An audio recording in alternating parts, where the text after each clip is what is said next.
everyone. A few days ago, as I was going through my news feed on Facebook, I stumbled upon this long essay of a doctor from Kosovo, a father of 3, who volunteered his way to Liberia to help the African country battle the Ebola epidemic, motivated to stop this terrible illness at its source so that it doesn't reach Kosovo. I had never heard of this doctor before, and initially, I was not sure why the story stuck with me so profoundly ever since I read it. As a mother of a 2-year-old, was it because the journey of the Kosovo doctor brought the chills of the epidemic closer to home?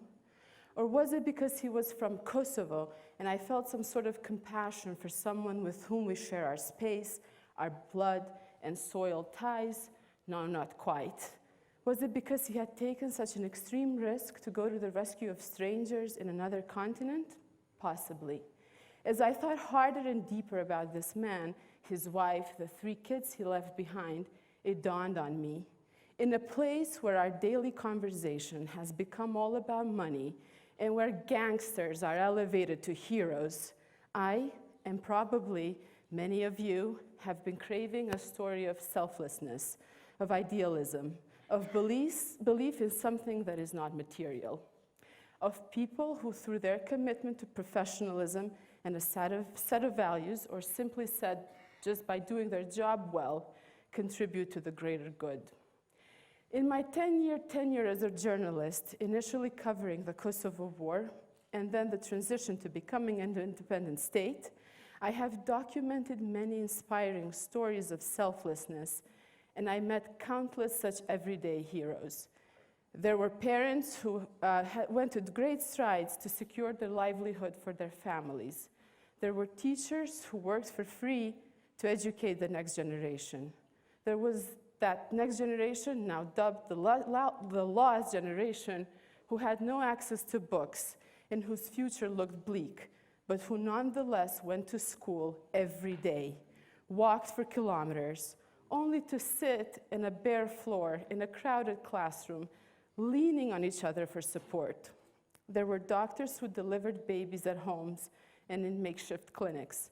There were students who broke the silence of repression by taking the streets of Pristina because they were so determined to fight for their right to education that no tear gas canister or tank could deter them.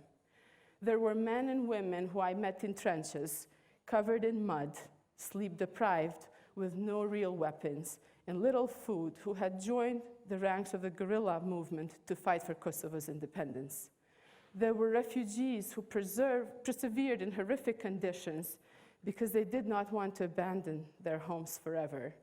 There were young and enthusiastic reporters who came to work at Koha Ditor every day, the only independent newspaper at the time to tell this important story of selflessness, of sacrifice, that countered the everyday horror of the human nature at its worst. And out of these stories and the hope that they projected, and which lived in each and every one of us, we weaved our collective path toward independence, toward creating our own state. We did it.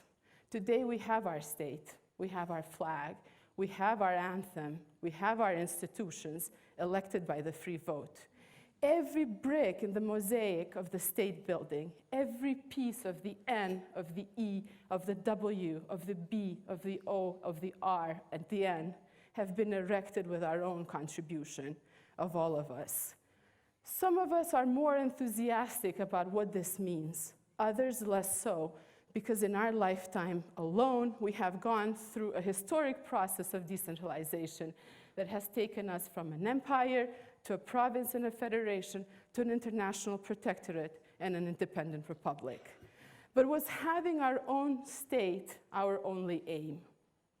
In June of 1999, when I returned to Kosovo after 3 months as a refugee in a neighboring Macedonia, I kneeled down and kissed the ground. It was a strange feeling for someone who had grown up listening to MTV and learned English by transcribing rock and pop songs, the time when it became cool to be global and not so cool to be folkloric.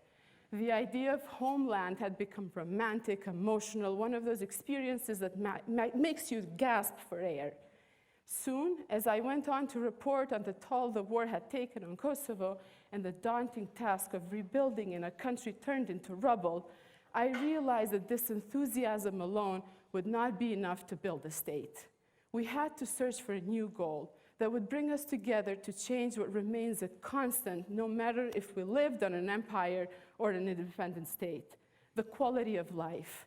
We changed through our journey to the statehood only by a notch, but was far from that happiness, TV happiness, that we thought democracy and freedom would instantaneously bring to us.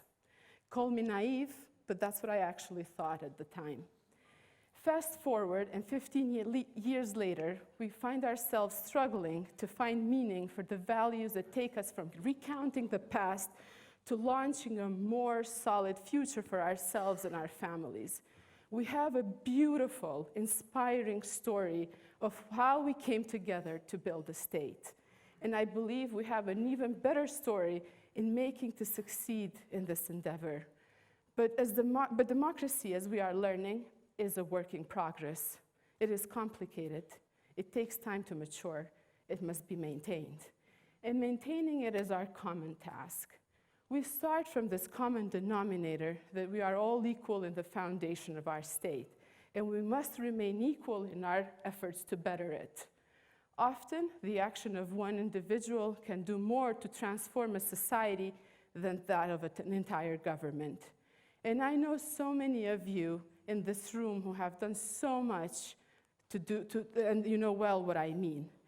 But to do that, we must get off Facebook, a great tool of this human civilization, but for communication, but far too often the beginning and the end of our activism, to get to know our country, its people, their stories, their dreams and desires.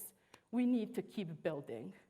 I, for one, missed Kosovo to be Pristina until I traveled to a village in central Kosovo many years ago.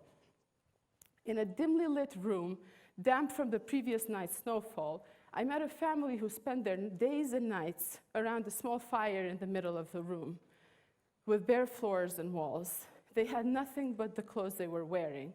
The father, a proud man who had a hard time telling me how he fed his family. I asked for his wife to join us because often women were less reluctant to share their everyday struggle. The kids pointed to the closet at the corner of the room and told me that their mother was inside. She abruptly came out, a pale, fragile figure, shivering with her cold hands. Over the years, as I told this story, her hiding in the closet was mistaken for different things. But there is one answer to her hiding.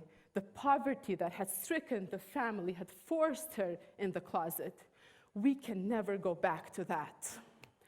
When the newborn monument was erected in downtown Pristina on the eve of independence, I believe the idea was to place it there for a period of time, enough to be a reminder of the birth of our nation. The assumption was that as our nation grows older, there would be no need for it to stay there as a reminder of our beginnings. But the more I think of it, the more I like the idea that its persistence there is a calling, a bond for you, for me, for each and every one of us that we've made to this country. For every generation that this country should be treated as a newborn, not to forgive its faults and failings as one would to a newborn, but to nurture and nourish it with the same commitment that one raises a newborn. Thank you.